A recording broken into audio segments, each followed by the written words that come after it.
அல்லேலூயா. இயேசப்பா, உம்மை நாங்கள் துதிக்கிறோம், ஸ்தோத்திரிக்கிறோம்ப்பா.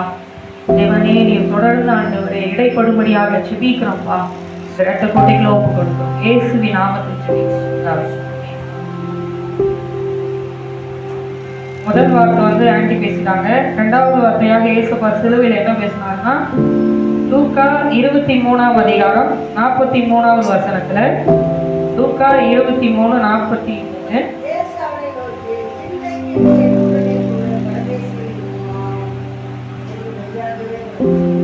இரண்டாவது வார்த்தை இயேசுப்பா சிலுவையில் பேசினது, நீ என்னுடனே கூட பரதீசில் இருப்பாய், இன்றைக்கு நீ என்னுடனே கூட பரதீசில் இருப்பாய் என்று சொல்லி ஏசப்பா நடுவுல இருந்தாரு. அவர் ரெண்டு பக்கமும் வந்து ரெண்டு கல்லனை வந்து சிலுவையில் அரைஞ்சாங்க. அதுல ஒரு கல்லை வந்து தான் செஞ்ச தப்புக்கு உணர்ந்து தேவ பயம் உள்ளவனா ஏசப்பாவை நோக்கி மன்னிப்பு கேட்கிறான். அப்ப ஏசப்பா பதில் தந்ததுதான் இந்த வார்த்தை, இன்றைக்கு நீ என்னுடனே கூட பரதீசில் இருப்பாய். அதே லூக்கா 23ஆம் அதிகாரத்துல 39 வாசிக்கும் போது,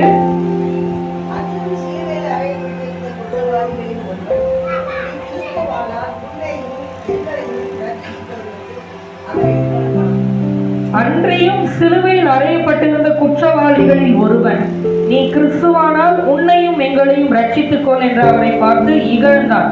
ஒருத்தவன் மன்னிப்பு கேட்கிறான், இன்னொருத்தன் அந்த சிலுவையில் அறையப்பட்டு இருந்த நேரத்திலே வந்து ஏசப்பாவை பார்த்து பரியாசனம் பண்றான்.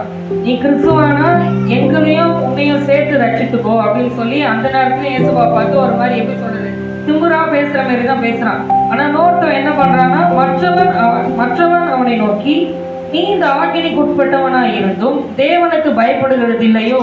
நாமோ நியாயப்படி தண்டிக்கப்படுகிறோம், நாம் நடப்பித்தவைகளுக்கு தக்க பலனை அடைகிறோம், இவரோ தகாததொன்றையும் நடப்பிக்கவில்லையே என்று அவனை கடிந்து கொண்டான்.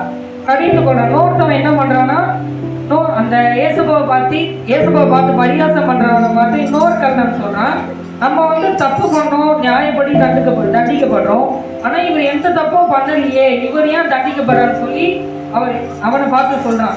அவனை பார்த்து சொல்லிட்டு தான் வந்து அவன் தன்னுடைய தப்பை உணர்ந்தவனா ஏசப்பா பார்த்து இந்த ஜபத்தை கேட்கிறான், ஆண்டவரே நீர் உங்களுடைய ராஜ்யத்தில் வரும்போது அடியேனை நினைத்தருளும் அப்படின்னு சொல்லி ஏசப்பா பார்த்து வேண்டான். அப்படி ஏசப்பாவை பார்த்து அவன் கேட்கும் போதுதான் ஏசப்பா இந்த வார்த்தையை சொல்றாரு, இன்றைக்கு நீ என்னுடைய கூட பரதீசில் இருப்பாய் அப்படின்னு சொல்லி.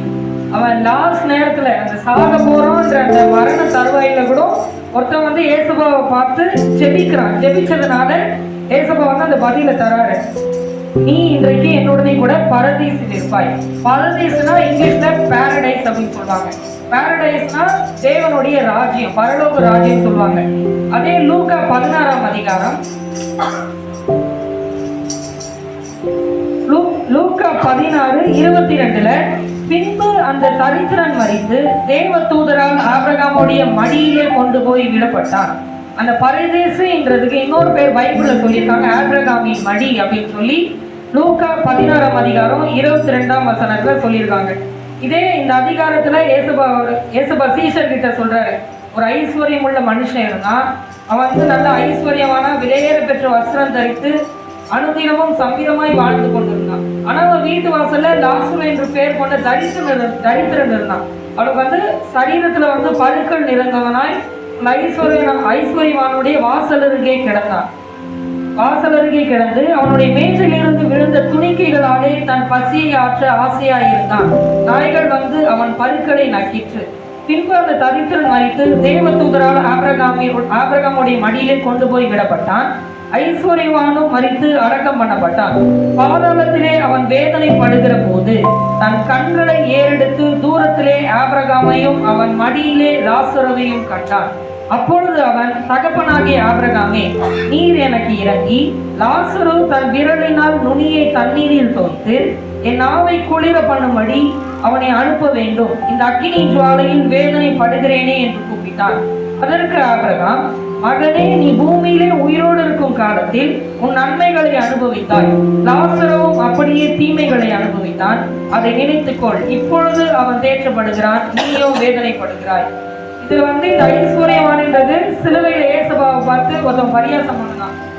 அவனுக்கு எக்ஸாம்பிளா கூட எடுத்துக்கலாம். இவன் பூமியில இருக்கும் போது நல்லா வஸ்திரம் தரிச்சு, நல்லா விலையேறப்பட்ட வஸ்திரம் எல்லாம் தரிச்சு வாழ்றான். ஆனா வீட்டு வாசல் அருகே வந்து லாசரு என்ற பெயர் கொண்ட மனுஷன் இருக்கான். அவன் வந்து உடம்புல வந்து நல்ல பருக்கள் வியாதி உழவனா இருக்கான்.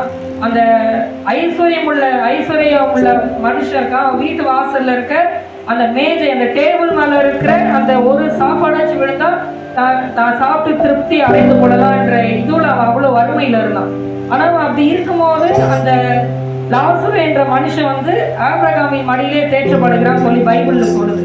அதே மாதிரிதான் ஒருத்தவன் வந்து ஏசப்பா கிட்ட மன்னிப்பு கேட்கிறான். மன்னிப்பு கேட்டவன் அந்த நொடியிலே வந்து ஏசப்பா அவனுக்கு மதிப்பளித்து மன்னிப்பு தராரு. மன்னிப்பு தந்து நீ இன்றைக்கு என்னுடைய கூட பரதேசில் இருப்பாய் சொல்றாரு.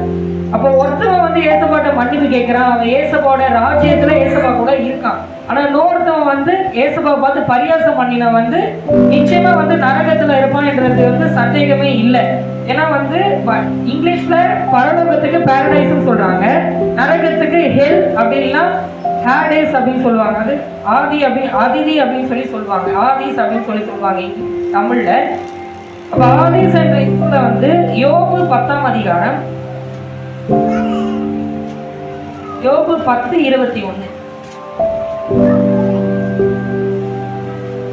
யோபு 10:21.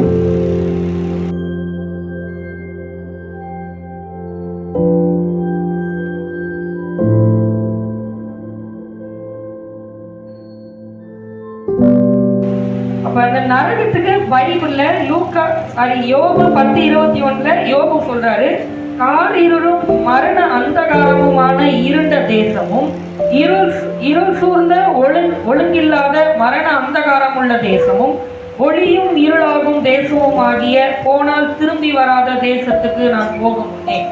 அதாவது அந்த நரகன்றது வந்து ஒரு ஒழுங்கற்ற இடம், ஃபுல்லா நெருப்பு. அந்த ஆதிசம் சொன்னால அந்த ஆதிசுக்கு வந்து இன்னொரு மீனிங் இருக்கு.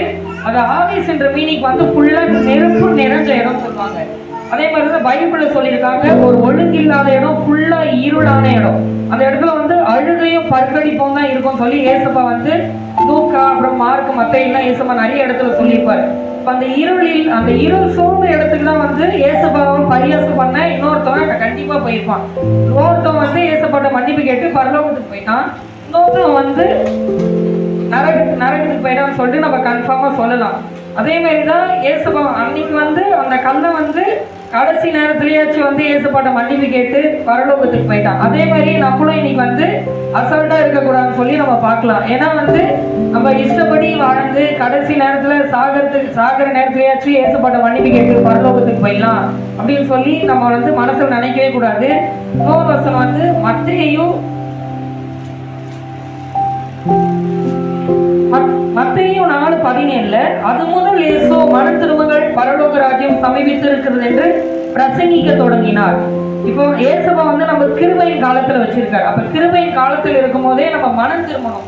நம்மளுக்கு வந்து மனம் திரும்ப சான்ஸ் கொடுத்துருக்காரு. மனம் திரும்பி பரலோக பாதையில நடக்கணும். பிதாவுக்கு பிரியமான விதத்தில் நம்மளுடைய லைஃப் ஸ்டைல் இருக்கணும். நம்மளுடைய வாழ்க்கை எல்லாமே ஏசப்பாவுக்கு பிரியமானதான் இந்த பூமியில இருக்கணும். அதான் கிருபையின் காலத்துல ஏசப்பா நம்ம வச்சிருக்கேன். இந்த கிருபையின் காலத்துல இருக்கும் போதே நம்ம மனம் திரும்பி அவர் வரும்போது அவரோட போயிடணும். இப்ப இந்த கல்லணை மாதிரி லாஸ்ட் நேரத்துல வந்து ஏசப்பாட்ட மன்னிப்பு கேட்டு பரலோகத்துல போயிடலாம்னா கண்டிப்பா முடியாது. ஏசப்பா வந்து இப்ப நம்மள கிருபையின் காலத்துல வச்சிருக்காரு. இந்த லாஸ்ட் மினிட்ல நம்மள ஜெபிச்சுட்டு பரலோகத்துக்கு போனன்ற சான்ஸே இல்லை. அந்த லாஸ்ட் மினிட்ல அந்த ஃபிராக்ஷன் ஆஃப் செகண்ட்ல ஏசப்பா வரும்போது ரட்சிக்கப்பட்டவங்க உண்மையா இருக்கும் எல்லாமே மறைஞ்சு உடனே எடுத்துக்கொள்ளப்படுவாங்க. இந்த லாஸ்ட் மினிட்ல நம்ம வந்து நம்ம மனம் திரும்பி ஏசப்பாட்ட ஒப்புக்கொண்டு பரலோகத்துக்கு போயிடலாம் நிச்சயமா கூடாத காரியம். இப்ப இந்த கிருபையின் காலத்திலே வந்து நம்ம மனம் திரும்பி ஏசப்பாவோட வாழணும்ன்றதுதான் இந்த 2வது வார்த்தை சொல்லுது. அப்ப நீ இன்றைக்கு என்னோட கூட பரதேசில் இருப்பான் என்று சொல்லி ஏசப்பா இந்த 2வது வார்த்தையை ஏசப்பா சொல்லியிருக்காரு. இதோட இந்த வார்த்தை முடியும். செபிக்கலாம். ஸ்தோத்திரிக்கிற ஆண்டவரே, உண்மை நன்றியோடு கூட நாங்கள் துதிக்கிறோம், ஸ்தோத்திரிக்கிறோம்ப்பா. ஏசப்பா இந்த வார்த்தையோடு இந்த வார்த்தையை கொண்டு நீங்க எங்களோட பேசினதற்காக நன்றி செலுத்துகிறோம்ப்பா. ஏசப்பா மன திரும்பங்கள், பரலோக ராஜ்யம் சமீபித்திருக்கிற என்று சொல்லி நீங்க பிரசங்கிக்க தொடங்குனீங்களே ஏசப்பா. எங்களுக்கு கிருபையின் காலத்தை நீங்க வைத்திருக்கிறீர் ஆண்டவரே. ஏசப்பா உண்மை நாங்கள் துதிக்கிறோம், ஸ்தோத்திரிக்கிறோம்ப்பா. ஏசப்பா எங்களை நாங்கள் உமக்கென்று ஒப்பு கொடுக்கிறோம், நாங்கள் ஸ்தோத்திரிக்கிறோம் ஆண்டவரே. தேவனே உடைய கிருபையுள்ள கரத்தில் நாங்கள் ஒப்பு கொடுக்கிறோம்ப்பா. தொடர்ந்து நீதியான வேலை முழுவதும் நீர் பொறுப்பெடுத்துக் கொள்ளும்படியாக ஜெபிக்கிறோம். இயேசு கிறிஸ்துவின் நாமத்தில் ஜெபிக்கிறோம், ஜீவனுள்ள பிதாவே.